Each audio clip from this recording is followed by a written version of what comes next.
So good day, everybody. Back with Eben van Toonder again, and we really just want to carry on with our discussion from last week on microbiology. And as we promised you, this week we really want to delve into the good bacteria. The topic that we're going to head into now is fermentation. And this just, again, fermentation, I just want to be clear, when we talk about fermentation, I want to give you the definition as given by good manufacturing practices by the American Food and Drug Administration. So the definition is, the fermentation is that part of the process in which lactic acid producing bacteria, which is from the starter cultures that we introduce, convert fermentable carbohydrates in the meat mixture to lactic acid, and this lowering the pH. So the fermentable carbohydrates will be the sugars in the meat. All right. So I just wanted to give you the definition as per that, just so that you can understand that. But I think, you know, again, we don't want to make this a very high-level scientific discussion. That definition from the FDA is a very good one. You know, there's one extra term that I think is good if we can introduce it sooner rather than later into the discussion, because the bacteria or the microorganisms then produces a chemical change in an organic substrate through the action of enzymes, right? That's it is through the action of enzymes that they are able to do these things. As they basically use the enzymes to, let's call it, liquefy the food around them, right? And they produce. There's one of the things that they produce. The enzymes is the bacteria or the microorganisms is enzymes. Now an enzyme. What is an enzyme? It's a word that's used often, and you know, we often speak about it. Enzyme is not a small little creature or a microorganism on its own. It's a chemical substance that acts as a catalyst in living organisms, and it regulates the rate at which chemical reactions proceed without themselves or itself being part of that process. Now, there's a couple of very important things in that statement, and that is that it is a catalyst. A catalyst, it takes a chemical process that would have taken, for example, the breakdown of meat in the rotting process. That rotting process may take to break certain substances down may take 10 years, right? But through the action of enzymes, by releasing enzymes into the process, that enzyme speeds up the process. And they talk about the lock and key principle. So the enzymes are extremely narrow in terms of their application. There's certain materials that's going to be diluted through the action of enzymes, which comes from bacteria, and not one. In certain instances, it becomes very complex because not one bacteria can. It's not one enzyme needed. It's multiple enzymes needed to complete the process.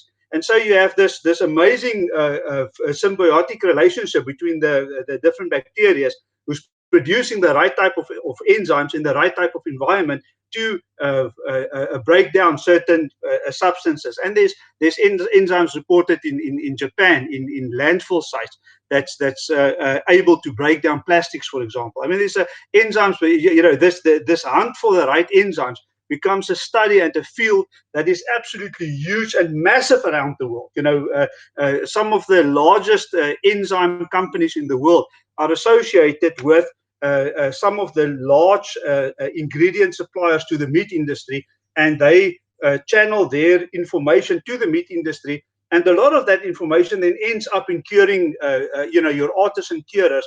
And part of the thing is if one of these big companies, for example, release a product onto the market, they will have representatives going to the different food manufacturers, and they will explain to them in great detail how it works and what is the mechanism. And that's one of the things that when we started speaking about this project, that really got my attention, because there's no mechanism like this who's making the latest and the greatest technological innovations available to the home curer. it bypasses the factories. It's being presented very aggressively to the factories, but for the home curer, these things are not necessarily always available. So this is a great platform, just completely as a side note, to make these, to bring these new processes to the fore. And the point that you make about fermentation, which then fermentation directly then obviously relates to the use of the actions of enzymes as well, because it's enzymes who's involved in this process. So one of the things is that I want to actually draw some. You spoke about Staphylococcus earlier when we spoke about the bad actors in the micro world. Staphylococcus, as with many of these bacteria, it is a pathogen. Pathogenic bacteria, but Staphylococcus is also used for very productive reasons in research. There's 3 Staphylococcus types: Canosis, Psilosis, and Canosis with a subspecies of Utilis that's being used in bacon curing, for example. And they use the process of fermentation, but that is whole muscles, as you point out. But that is, it is the same basic process and principles at work with the bacteria to lactic acid bacteria, who produces the lactic acid, which drops the pH in the meat, and that's got all kinds of repercussions, very good, favorable repercussions to the meat industry, curing of salamis and dry cure sausages and the likes. But fermentation, yes, one of the big tools. One of the earliest discovered tools that we have in our arsenal to create the most amazing foods. Just on the, I thought this is good just right in the beginning to also bring it out, even though I know this is more connected with the whole issue of bacon curing as well. But I read on and this is why I thought that this is a good forum to bring some of the applications of these starter cultures, for example, because you want to introduce the right microbes into the environment to produce the right byproducts that you can use in your production of your sausages, and we call them starter cultures for that reason. They start the process. It's a little bit of that, small colonies of that bacteria that we introduce into the process, and they do their thing. So just in terms of the issue of meat curing, because there is a relationship between meat curing and fermentation, and the relationship is the following: that when William Oak in Ulster in Ireland invented the system of tank curing, they knew that there's power in the reuse of the brines, and they knew that you can by leaving the brine and reusing the brine, fermentation takes place in the brine, and that brine becomes more useful and more useful for curing of meat. Why? Because the bacteria breaks down the nitrates to nitrites, right? That's the reason. So what's happened now is that spice companies in Europe started taking, because we know there's high levels of nitrates in celery powder, for example, or in celery, and they would take that and they will harvest the nitrates, and then they will add a starter culture to the nitrates. You will reduce that to nitrites, and then they will take the nitrites, the result of that, the celery powder that's been fermented now for a certain period of time, and they sell that fermented product in to the curer, and they say you use that as just an addition to as an ingredient change, right? Not necessarily because as a natural ingredient, not as adding a curing agent to the meat, and then you can call it naturally cured bacon, because through fermentation the bacteria now change the nitrites to nitrates to nitrites, the A to the I, if we can say that, and now you use that. But the problem with that is that it's usually uncontrolled. You don't know how much was converted by the bacteria, and you don't know what is the ingoing amount of nitrites, NO2s, into your meat now. And as a result of that, you may be now actually be poisoning the population by doing that, right? So what the European Union did is they then made that illegal. You can't do that anymore. But what you can do is you can buy the starter cultures. and I want to, you know, we don't want to be too technical about this whole thing, but the guys, it still is interesting to me how science it's almost an echo chamber of what home meat curers already know for hundreds of years, right? And so this echo chamber effect, I got that experience again when you know, I was thinking about this the other day, and I wrote a little thing down here, and that is that the guys who the research pair, it's two French researchers who coined the term denitrifying bacteria, which is the bacteria that breaks the nitrates down to nitrites, right? And that is something that happens in nature as well. There's a certain class of bacteria who's doing that, and they call them denitrifying bacteria. Now, one of the observations that they made, right, is that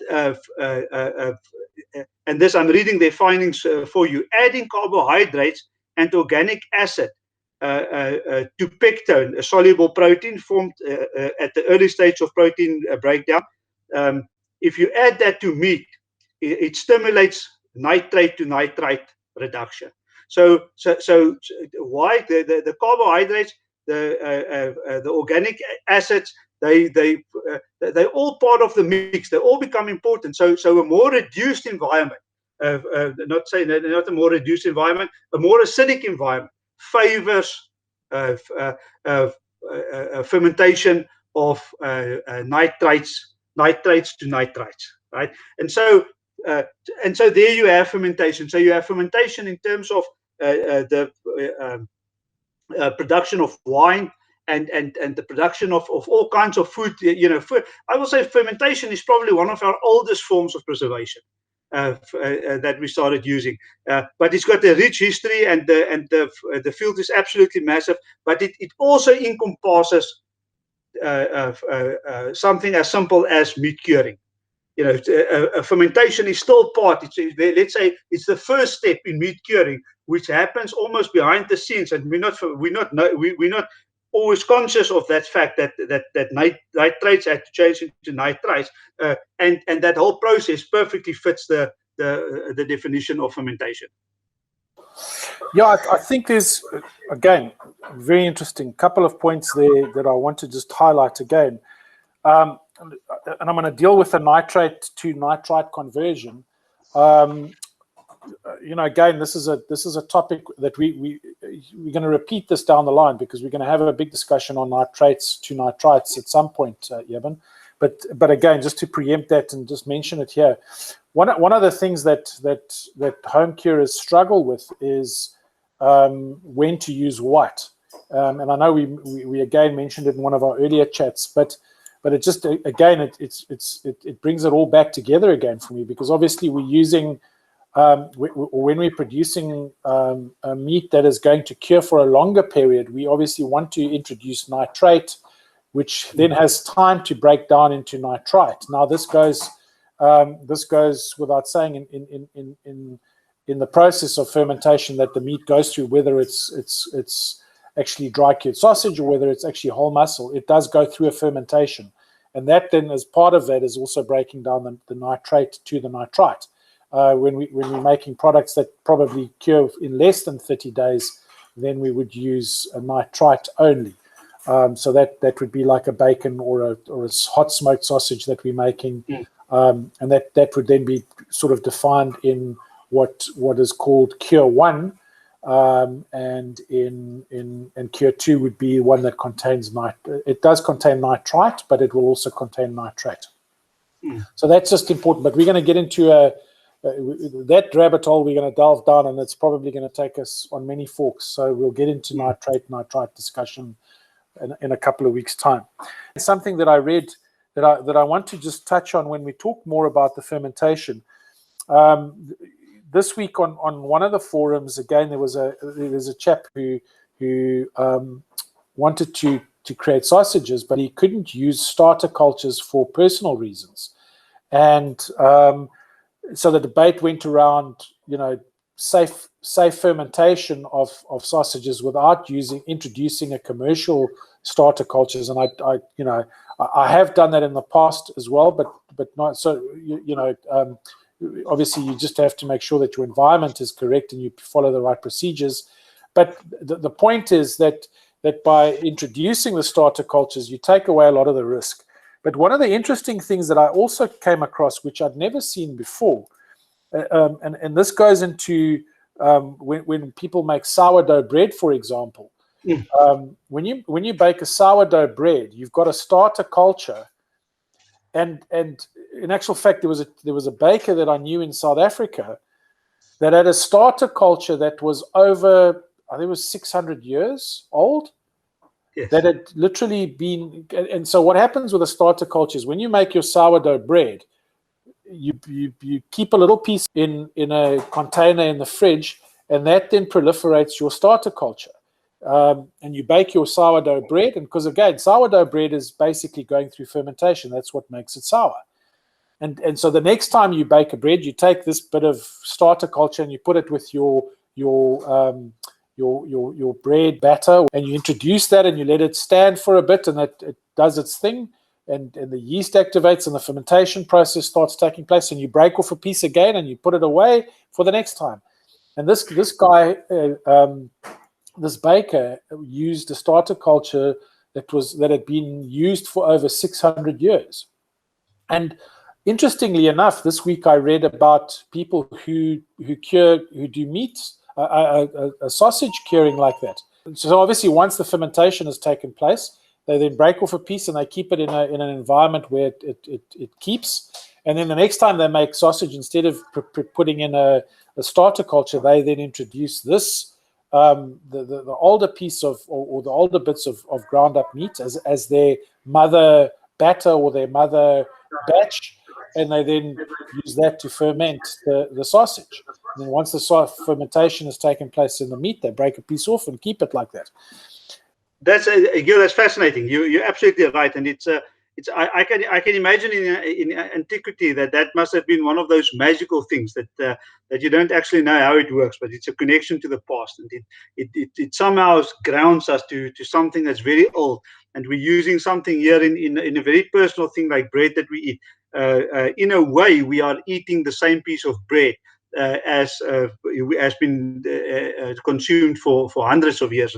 The big difference is for me when the bread example, and it's a beautiful example. I'm so glad that you mentioned that. The big thing there is you're talking about yeast as the microorganisms, single cell microorganisms. They need warmth, they need moisture, they need food. Such as starches and carbohydrates, the sugars, in other words, and the starches to feed. And they basically, through the process of fermentation, change that into carbon dioxide and alcohol. And the carbon dioxide, of course, plays its role in the whole rising of the bread phenomena. And by breaking a little piece, exactly what you said, a little bit of that off and feeding it again, add some sugar, and add some starch, and give them some food, and they propagate and all those type of things, and that becomes a little piece that you put in as your the little bit of yeast that you add, and the bread will rise and will look fantastic. In the bacon analogy, it is not yeast though; it is bacteria, and that bacteria is what is the word? It's all over the universe. It's all over our living conditions. They, one of the earliest researchers that looked into these things did. The chap's name is Maassen, Maassen. He analyzed 109 different bacteria, and he found that 85 of the 109 random bacteria that he took from his environment were able to reduce nitrates to nitrites, and of course there's just a little term. There's some of the bacteria like to do their thing in an environment where there's not oxygen, and some of them like to do their thing in an environment that is oxygen. Aerobic and anaerobic bacteria, we call them, and most people will say that the bacteria that changes nitrates to nitrites are usually the bacteria in the absence of oxygen, they will do that conversion. And if you think about it, they want oxygen now, and so there's this loose little oxygen atom sitting there on the nitrate NO3 a molecule, and they just strip that one oxygen molecule. A very simple, simplistic way of putting it, and they use that. Well, there's certain there is certain bacteria who work aerobically in the presence of oxygen, who in the presence of nitrogen change to this anaerobic action, if we can call it that, of using nitrates to nitrites. So it's not restricted to anaerobic bacteria, as many people will say. You know, again, I mentioned earlier that I was just reading on forums this week, and the one particular one that struck me was a guy who was trying to ferment his sausages, but without the use of a commercial starter culture. And you know, I've done it naturally in the past, but it just sort of took me down a rabbit hole to go and look it up again. And again, off that same document that I found on fermentation by the FDA, they recommended the 3 approaches to fermentation that we've just touched on, but I'm going to just go over them again. And the first method, which is the preferred method, is to use commercially prepared starter cultures. And this is a topic that's also, you know, vast, and I think maybe somewhere along the line today we'll touch on starter cultures. We're not necessarily going to go through each and every single one of them, but just to give you an idea of what is available. But there are, you know, there's fast, slow, medium, fast, medium, slow. There's a lot of different starter cultures to start off this process. But they're basically saying that this is the safest way, and that's what I believe. I think, you know, it's the quickest and safest way for you to get your pH levels under control in a controlled environment, knowing that you'll pretty much 100% hit those pH levels. The second way is obviously the natural way, where you don't introduce any starter cultures and you hang the meat or the sausages in an environment to just ferment or start the fermentation process. The same with the natural nitrite story that Eben told, is that you don't really have control over that process, and hence I suppose the authorities are suggesting rather introduce the starter culture, because then you have got more control. Now, I do know that there are some very successful home curers that don't use starter cultures at all, and they do, but they follow a very specific regimen and very specific controlled conditions in which this is done. And then the third option is to use the mother batch, which we've just discussed. So those would be the 3 methods. Eben, I don't know if you want to add anything to that, but that would basically get us to starting fermentation. Now, okay, great. So what is fermentation? You know, we've discussed why we want to implement fermentation. That is to be able to control the microbes. That's why we want to have our meat go through a fermentation process, and particularly with dry cured sausages, where we're going to introduce a starter culture. You know, we know why. We know that it's going to manage the microbes. So how? You know, what is the process that takes place with these little microbes that convert the sugars? Yep. If you're going to do that, I would say the first thing, one of the first things you must do is that you need to see where you're going to do it. You need to get yourself a fermentation room that's going to be sealed off from the rest of the house, and you're going to keep the environment humid inside. You know, for example, if it's a small little room, make sure the humidity is very nice and high. If you don't have a expensive humidifier or anything like that, but you can do it without a lot of money. Keep it humid. That will by itself create like an atmosphere where the right fermentation microorganisms will start living, and they will start doing their thing. You know, so look at the environment very carefully. You know, add the starter culture. You know, when you do your mixes, make sure that the temperature is right. The starter culture, yes, of course, they're temperature dependent. It's like anything, we're also more active if it's a little bit warmer. If it's colder, we're less active. You want them to be nice and active. You want to control the humidity, but all that will be on those instructions should be given very in great detail. It will come with the packaging when you buy the starter culture. Yeah, and I think, again, just touching on the starter cultures there, well, firstly, just going back to your curing environment, I think obviously in many home curing environments, it's great if you do have a facility like a cellar or something like that, but many guys don't. So the ability to convert an old fridge, for example, to a curing chamber. Now in the setup that I use, I've got, for example, I've got a fridge that I've converted to a curing chamber, but I don't do my fermentation there. I do that separately, and I've seen some very innovative ways that guys do this. So just touching on fermentation, it's different to what you do when you're curing, especially if you're implementing a starter culture. So like Eben was saying, you need to obviously read the packaging because you have got different starter cultures. And the majority of starter cultures that are used in home curing would probably be C.H.R. Hansen's cultures, Bacter, Firm, TSPX, and there's a whole bunch of them. I'm not going to list them all now, but I will just refer. I've got a very good document on that, which I will link to this, giving you the different breakdowns of the different starter cultures, and they produce different types of cured or flavors. There's specific cultures that you would use if you're trying to make sort of more Northern European style meats that you would either cook or smoke. And then for the Southern style European meats, again, you would implement different cultures for that. And again, if you like salamis or sausages that are a bit more sour, for example, then you would implement again specific starter cultures to produce that, and obviously that then takes the pH a lot lower than what normally would do. And in terms of just talking about the pH, so the starter culture, what that does is it manages, or it manipulates the process to bring the pH down. And as your neutral pH is 7, and so you're trying to bring down the pH.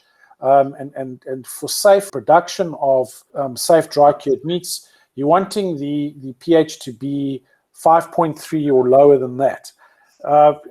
I've seen guys take it to 4.9, but that's going to be pretty sour. So you're looking at a range of about 5.1 to 5.3 for home curing.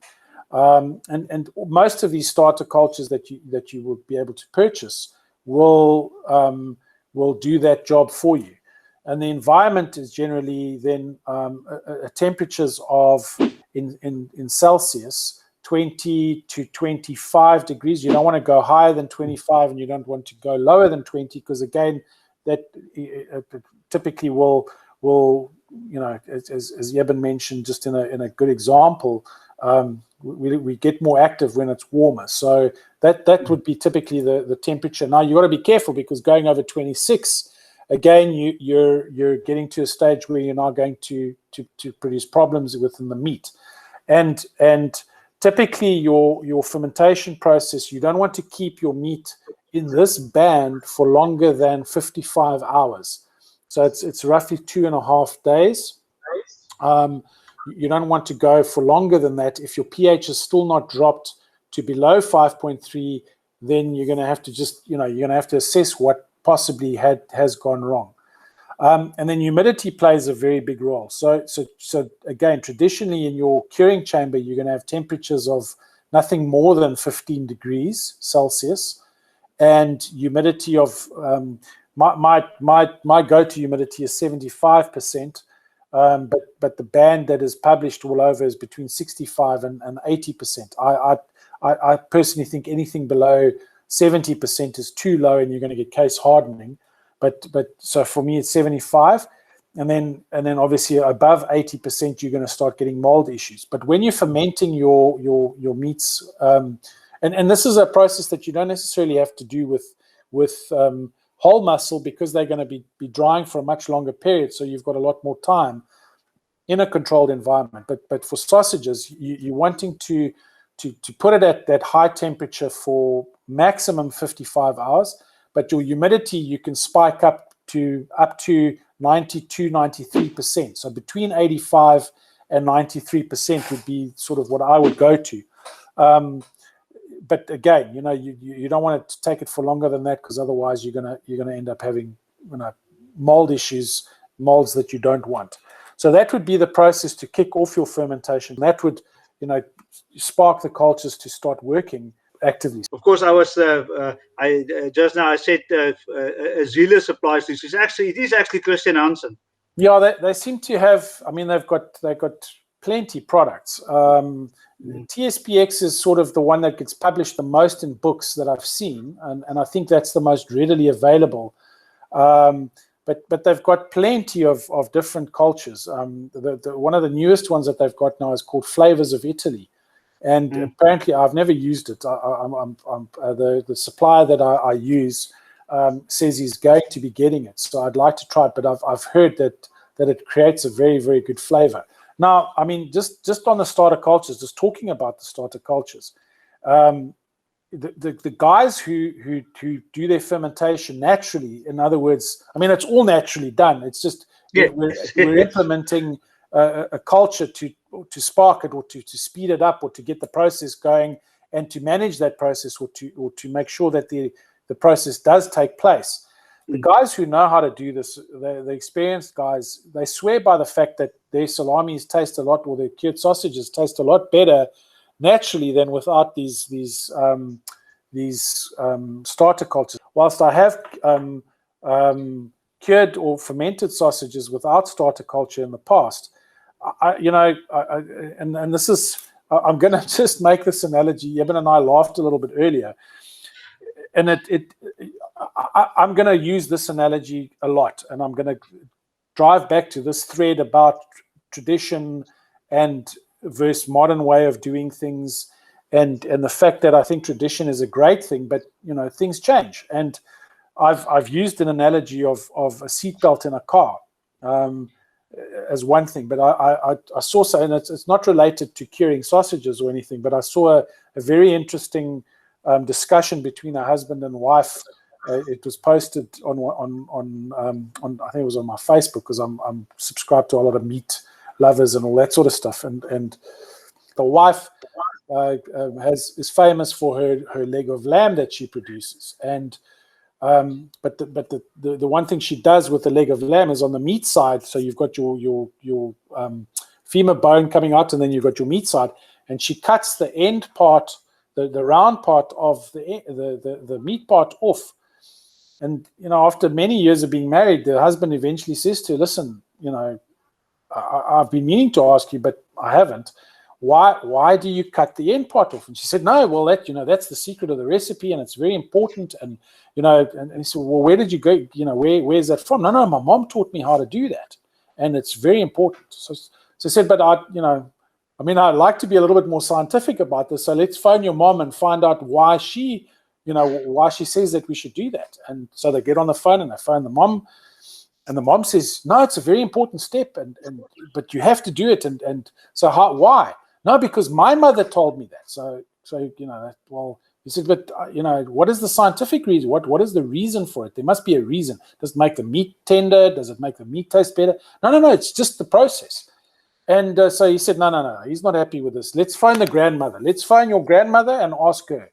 So on the Zoom call, they get a hold of Granny, and Granny starts laughing, and she says, "No," she said, "in the 50s and 60s, the ovens were small. We couldn't fit the leg of lamb into the oven, so I had to just cut the end off." That's where the tradition came from. And I think that's the problem, is everybody, or the romantics love the tradition because of the tradition, but we've got to go back and ask the scientific question. And Eben says it so beautifully, a number of times. The old people knew how to do it. They knew to do these things, but not necessarily why. They just did it. And they would have done things in a specific way because they didn't have the technologies or the science to back it, like cutting the end off a leg of lamb purely to fit into the oven. Simple reason. But that doesn't make the leg of... So now you don't have to cut and waste that piece of meat. You can actually put it into the oven and off you go. And this, so I always go back to that analogy, and I don't want, again, I'm not saying that fermenting naturally is bad. I'm just saying that if you don't know what you're doing, to use starter cultures, if you're not sure about how to ferment, by all means experiment. When you do a couple of sausages, take a little batch of the meat and make 2 or 3 strings of sausages that don't have starter culture in it, and start experimenting with it. But be sure to measure the pH levels of that. I would suggest you invest in a pH meter, and that you do manage these things, because again, as you go along, you start learning what it should feel like and what it should smell like. It's a very important aspect in order to manage the bacteria. And as a beginner or even intermediate meat curer, I suggest that you do use a pH meter, even if you are using starter cultures. And also what it does is it does help you understand what the processes are. You can actually see it. You can monitor it. You know that when you hang it, it's going to be higher than, it's probably going to be about 5.5, 5.6, up to 5.8. And as it starts coming down, you can monitor that and measure it. And I see the guys make notes and actually write it on their labels, so that, it's a fun, it's part of the process. So that's what I would say. And the guys who follow the traditions, or who say it's traditional, they have the experience and the knowledge, and they've been doing it for many years. It's not something that you can just learn in a day. And we have the scientific means to be able to do this safely without any issues. And quite honestly, without any detriment to the quality of the meat. Use the science. There's no reason why anybody should get ill from your cured meats. And simple thing like adding a starter culture really is just making your life a lot easier and a lot safer. So that's what I would say there. Not taking away from the fact that you should experiment and understand the processes, the natural processes, as I deem it, natural without starter culture. So as I said, take a couple of sausages and hang it and see what happens. The proviso with that, though, is if you are going to do it naturally without a starter culture, then you cannot take it to those high heat, those high temperatures. So if you're going to ferment naturally without again, I keep catching myself. Everything is fermented naturally because it's a natural process it goes through. Yes. If you're going to ferment without starter cultures and you don't add starter cultures, you cannot take your meat to higher than 15, 16 degrees maximum.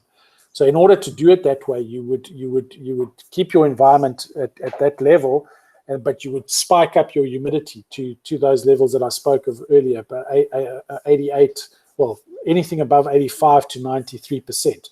And there you would have to read your pH twice a day, in the morning and in the afternoon, so that you can manage and to see if your pH is dropping. So that's if you wanted to do it without the implementation of starter cultures. I've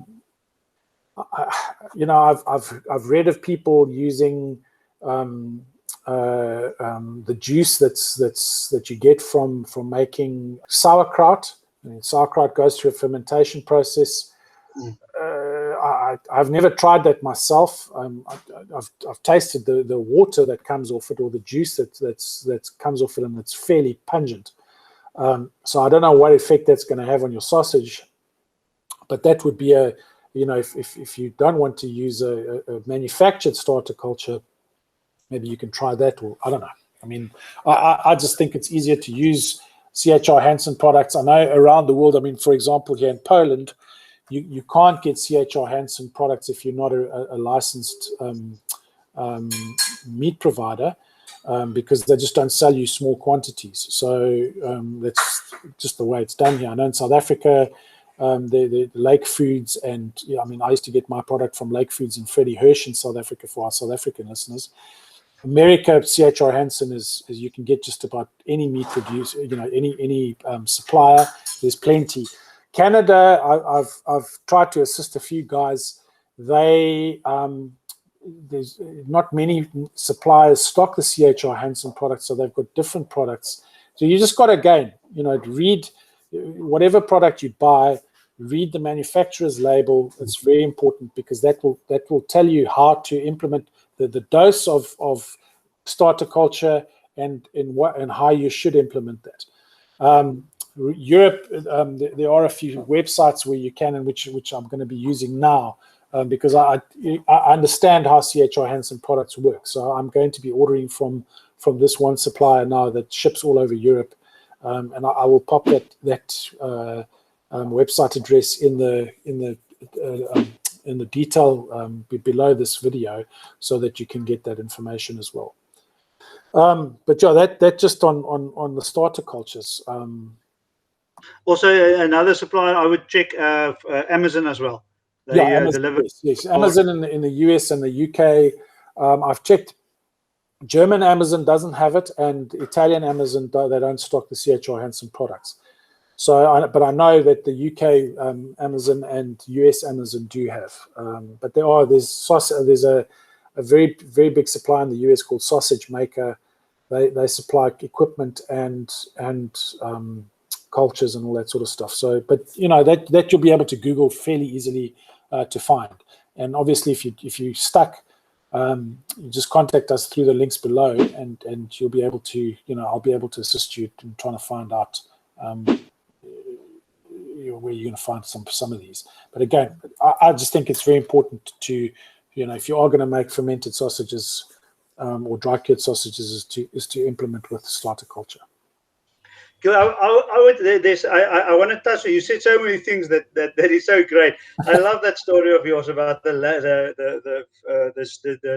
lamb roast or whatever that lady was making. That is such a classic story, and that will be great. It's a story worth telling a couple of times.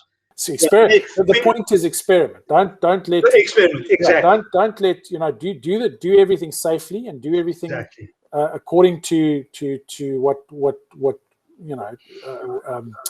you're guided in doing, using the cultures, so that you can learn from that. But as you learn, you also understand how pH works, and how you need to control that, and how quickly you need to control that to make the meat safe.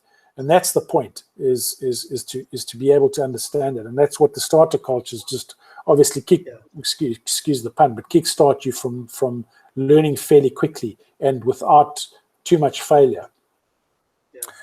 So I think that's that, Eben. I don't think there's more to deal with fermentation. I think we've given a decent description of what fermentation is, and how it takes place, and how to do it. I don't know if there's a last point from your side, or anything you want to add to that before. No, I think for now we said it. All right, so I think we're going to call that a day. It is a Saturday afternoon. I'm sure, I don't know if there's any rugby on in South Africa at the moment. I'm missing rugby. Somewhere there is. We don't have any rugby on TV here. For those of you who don't know what rugby is, Google it. It's the best sport in the world. A lot of people are not liking us right now, but anyway. That's exactly it. So thank you very much, Eben, for your time once again. And we're still not done with microbes. We've still got to deal with a very important subject of mold, and that's one that really does freak out a lot of people, because they're not sure they understand what mold is. I mean, it's quite interesting where what we've dealt with today is probably more important than mold, but people seem to gloss over this because it's not something they can see. Mold you can see, and you see the green and the blue and the yellow and the black mold and the white mold, and so it's tangible. And so people worry a lot more about that process than the fermentation or the actual process that takes place inside. So we will go into a discussion about that probably in about a week's time as well, and just take you through the processes of mold as a microbe, or a very, very small spore, as we know it is. But yeah, then for today that's it. I think we'll say cheers, and if there are any questions, pop us a mail, and thank you very much, Eben, again. Thank you, Gil. It's been fantastic. If you don't want to miss out on any of our future podcasts, just click on the subscribe button below and hit the notification bell, and you'll be notified as soon as any new podcasts have been posted.